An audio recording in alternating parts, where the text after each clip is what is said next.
인생을 한 굽이 한 굽이 넘기며 살아보니 세월만큼 정직한 것이 없다는 생각이 듭니다. 젊은 시절에는 앞만 보고 달리느라 내 몸 하나 돌볼 틈이 없었지만 머리카락에 서리가 내리고 나니 비로소 보이지 않던 것들이 보이기 시작하더군요. 요새는 집집마다 부모님을 위해 혹은 자기 자신의 노후를 위해 치매 보험 하나쯤은 들여놓는 것이 유행처럼 번지고 있습니다. 자식들에게 짐이 되고 싶지 않은 그 마음이 얼마나 절실한지 저도 잘 압니다. 그런데 참으로 안타까운 소식들이 들려옵니다. 10년이라는 긴 세월 동안 매달 7만 원이라는 적지 않은 돈을 꼬박꼬박 내왔던 어느 아버님의 이야기입니다. 그분은 자신이 치매에 걸리면 당연히 보험금이 나올 줄 알고 믿고 의지하며 사셨지요. 하지만 막상 병이 찾아오고 진단을 받았을 때 돌아온 대답은 냉혹했습니다. 약관에 정해진 중증 치매가 아니기에 보험금을 줄 수 없다는 말이었습니다. 이것이 과연 남의 일이기만 할까요? 놀랍게도 치매 보험에 가입한 10명 중 6명은 보험금 근처에도 가보지 못한 채 포기한다고 합니다. 왜 이런 일이 벌어지는지 곰곰이 생각해 보면 우리가 세상을 너무 믿고 살았던 것은 아닌가 싶습니다. 보험에 가입할 때는 치매만 걸리면 다 해줄 것처럼 달콤한 말을 늘어놓던 이들이 막상 일이 닥치면 경증은 안 된다느니 인지 기능 검사 점수가 부족하다느니 하며 뒷걸음질을 칩니다. 이것이 바로 보험이라는 이름 뒤에 숨겨진 거대한 함정입니다. 가입할 때는 감동적인 말로 마음을 흔들어 놓지만 실제로는 보험사만 이익을 보는 구조를 만들어 놓은 것이지요. 게다가 이미 실손보험을 가지고 있는 사람에게 치매보험이 정말 필요한지에 대해서는 그 누구도 명쾌한 답을 주지 않습니다. 제가 오늘 여러분께 드리고 싶은 말씀은 단 하나입니다. 여러분이 혹은 여러분의 부모님이 피땀 흘려 번 돈이 헛되이 사라지고 있는 것은 아닌지 스스로 확인해 보아야 한다는 것입니다. 보험사들이 결코 입 밖으로 내지 않는 치매보험의 진실을 이제라도 똑똑히 알아야 합니다.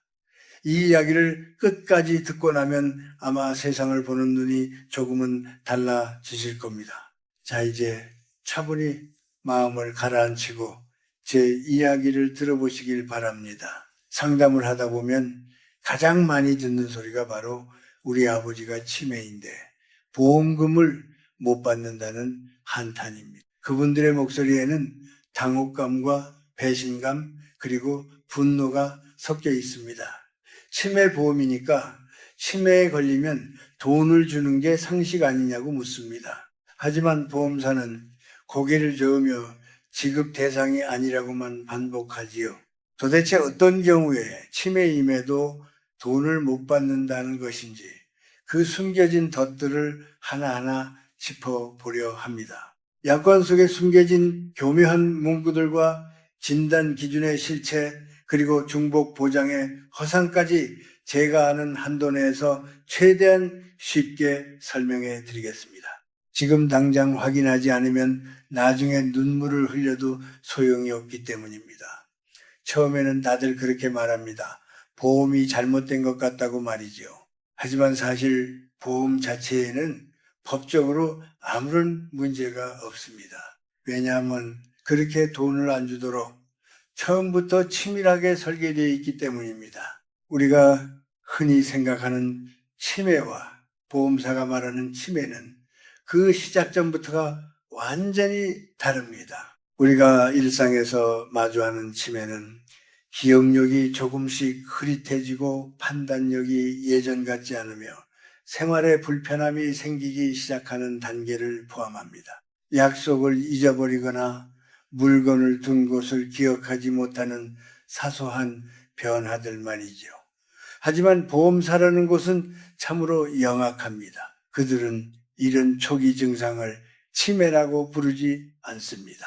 경증 치매, 즉 초기에 나타나는 증상들은 아예 보상 범위에서 빼놓는 경우가 허다합니다. 그들이 인정하는 치매는 중등도 혹은 중증이며 이는 곧 혼자서는 도저히 일상생활을 영위할 수 없는 수준을 의미합니다.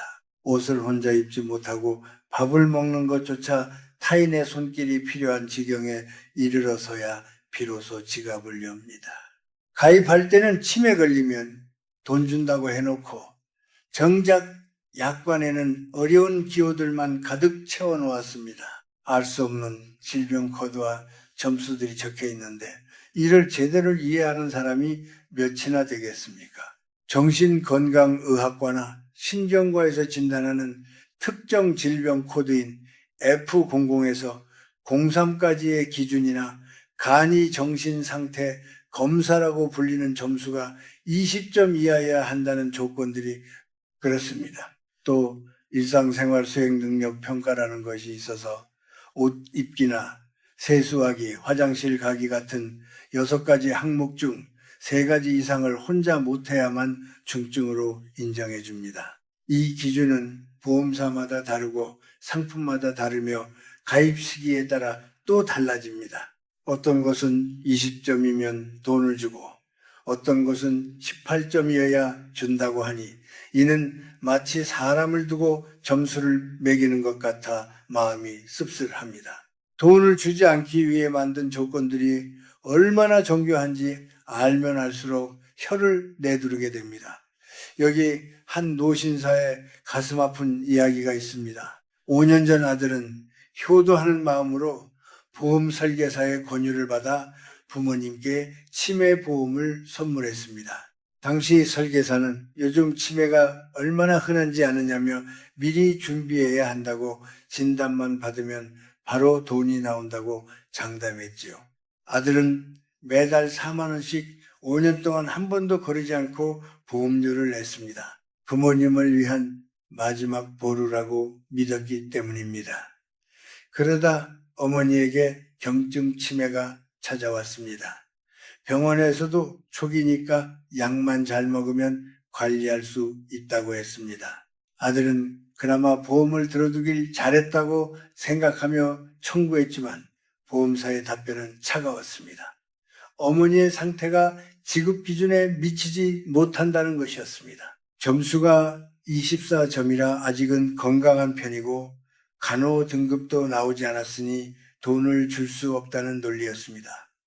아들의 심정은 어떠했겠습니까? 언제쯤 받을 수 있냐는 물음에 보험사는 더 나빠지면 다시 오라는 말뿐이었습니다. 결국 지난 5년간 낸 돈은 허공으로 날아갔고 앞으로 보험금을 받을 수 있을지는 어머니의 병세가 얼마나 더 악화되느냐에 달린 기괴한 상황이 된 것입니다. 더구나 실손보험과의 중복 문제도 간과할 수 없습니다. 병원비와 검사비는 이미 실손보험에서 다 나오고 있는데 굳이 진단비 명목으로 치매보험을 따로 들어야 하는지에 대해 의문을 가져야 합니다. 하지만 이런 사실을 친절하게 설명해주는 설계사는 가뭄에 콩나듯 귀합니다. 다들 그저 혹시 모르니 하나쯤은 가지고 있어야 한다고 부추길 뿐이지요.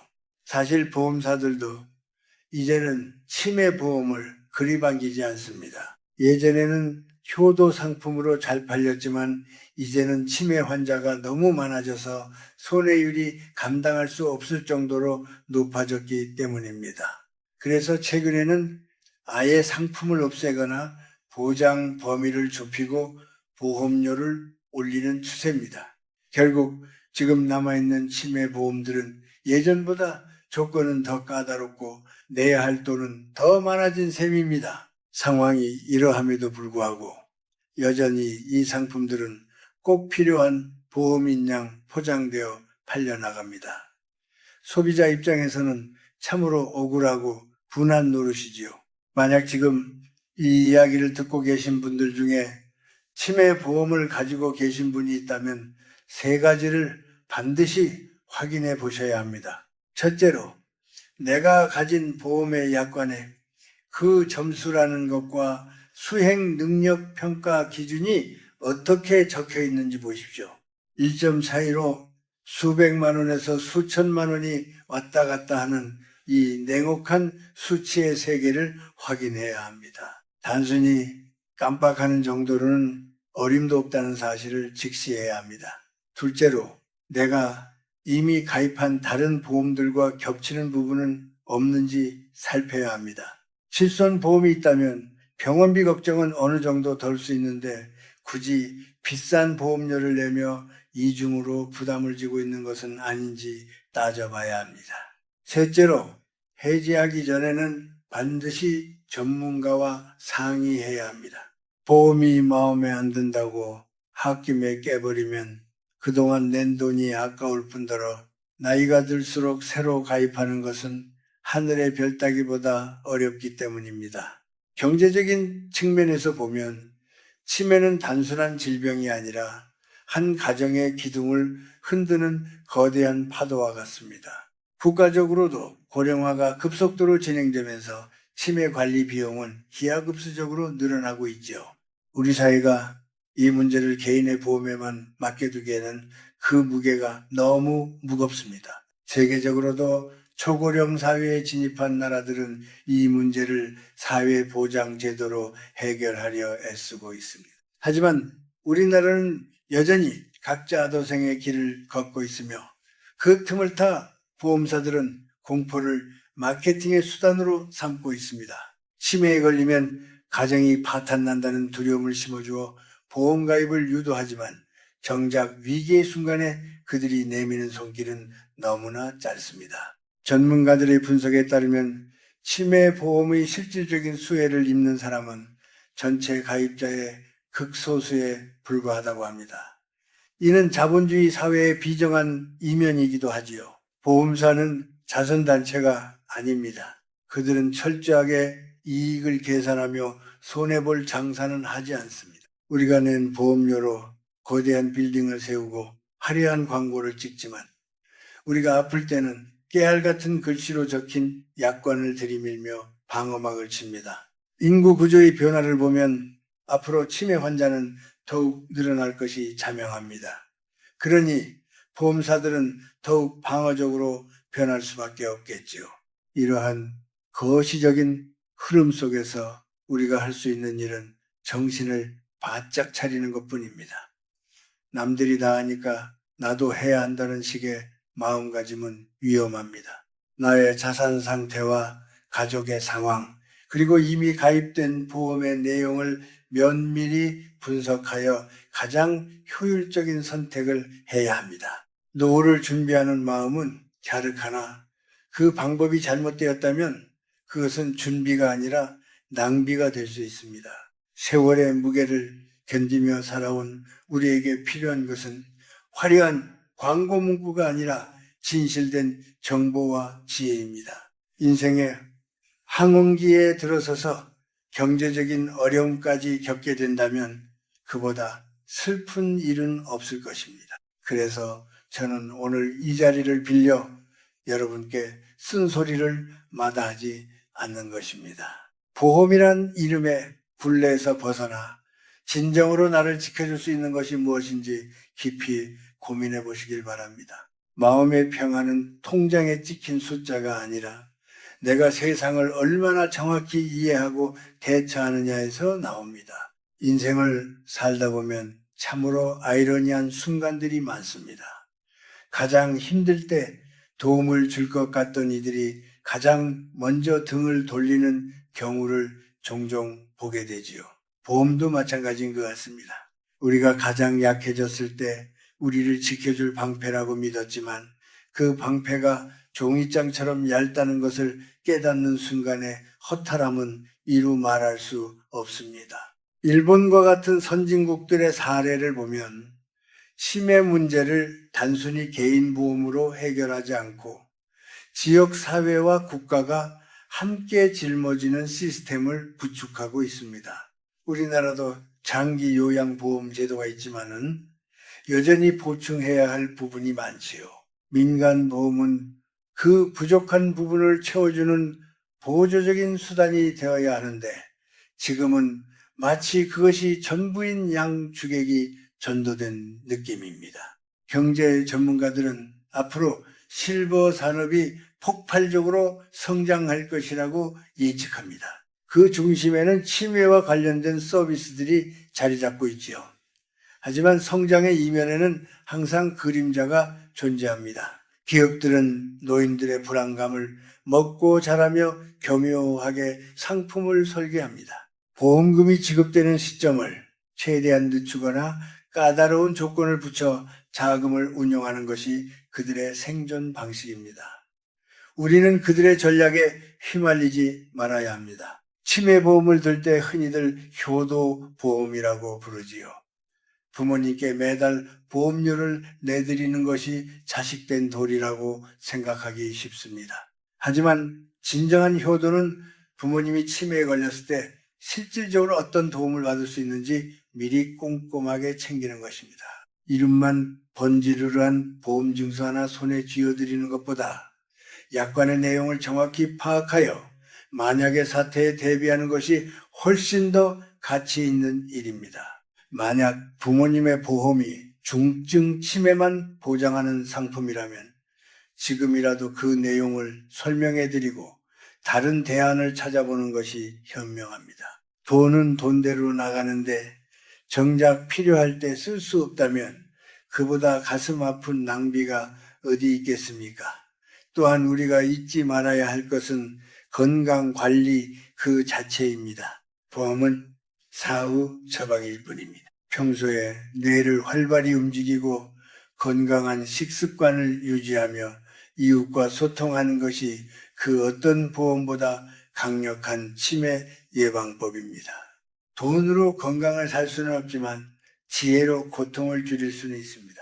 세상을 살아가며 느끼는 것은 결국 사람과 사람 사이의 온기라는 점입니다. 보험사가 주는 차가운 돈 몇 푼보다 가족의 따뜻한 보살핌과 이해가 치매 환자에게는 더 큰 치유가 됩니다. 하지만 현실적인 비용 문제를 무시할 수는 없기에 우리가 보험을 찾는 것이죠.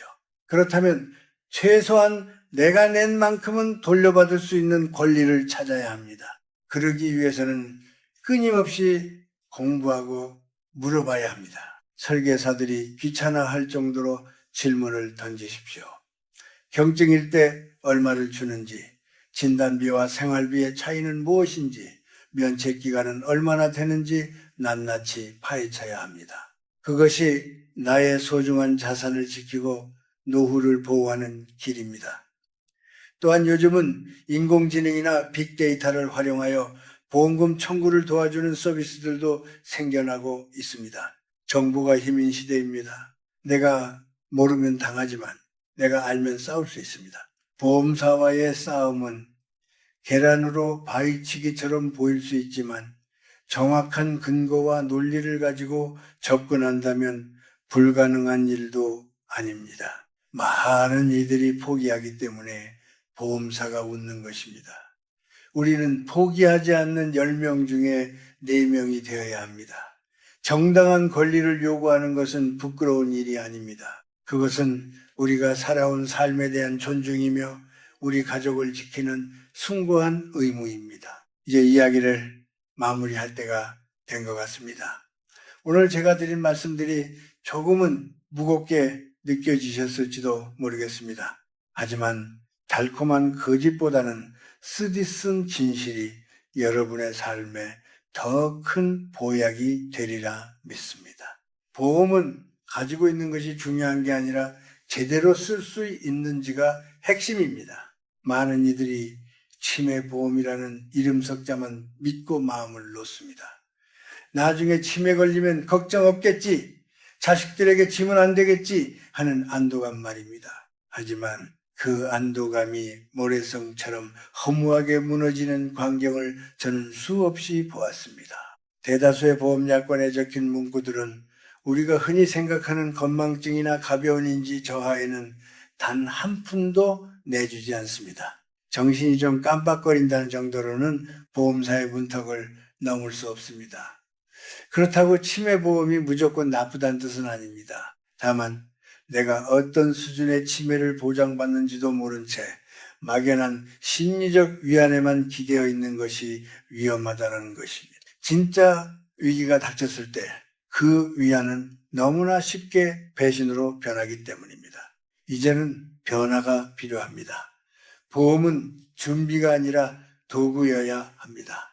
필요할 때 작동하지 않는 도구는 짐일 뿐입니다. 오늘 저는 여러분께 보험 약관 속에 숨겨진 차이점과 실손보험과의 관계, 그리고 보험사들이 이 상품을 기피하는 현실적인 이유까지 모든 것을 털어놓았습니다. 지금 당장 필요한 것은 점검입니다.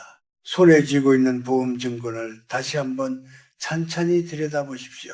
내가 치매 진단을 받았을 때 이 종이 한 장이 정말로 나를 지탱해줄 버팀목이 될 것인지 확인하고 또 확인해야 합니다. 보험사는 이 정보를 먼저 알려주지 않습니다. 설계사들도 팔기 바빠서 사용법까지 친절하게 가르쳐주지 않지요. 그래서 여러분 스스로가 깨어 있어야 합니다. 잠시 멈춰 서서 내가 가입한 치매보험이 내 생각과 다르지는 않은지, 혹은 막연하게 괜찮겠지 하며 지나치고 있지는 않은지 확인해 보시길 바랍니다. 그 작은 확인 하나가 10년 뒤 여러분과 여러분 가족의 삶을 완전히 바꿀 수도 있습니다. 인생은 길고 예기치 못한 바람이 불어오기도 합니다. 그 바람 앞에 서서 흔들리지 않으려면 튼튼한 뿌리가 필요합니다. 정확한 정보와 현명한 선택이야말로 여러분의 노후를 지켜줄 가장 단단한 뿌리가 될 것입니다. 보험료를 내는 손길에 담긴 그 간절한 마음을 저는 잘 압니다. 그 마음이 헛되지 않도록, 그 정성이 배신당하지 않도록 여러분 스스로가 여러분의 삶을 지키는 파수꾼이 되십시오. 나이가 든다는 것은 약해지는 것이 아니라 더 깊어지고 현명해지는 과정이어야 합니다. 오늘 저의 이야기가 여러분의 삶에 작은 등불이 되었기를 소망합니다. 항상 건강하시고 마음속에 평온함이 가득하시길 빕니다. 세상이 아무리 각박하고 변한다 해도 진실을 보는 눈을 가진 이에게는 반드시 길이 보이기 마련입니다. 그 길을 따라 당당하고 평안한 노후를 걸어가시길 진심으로 기원합니다. 들어주셔서 고맙습니다. 늘 행복하십시오.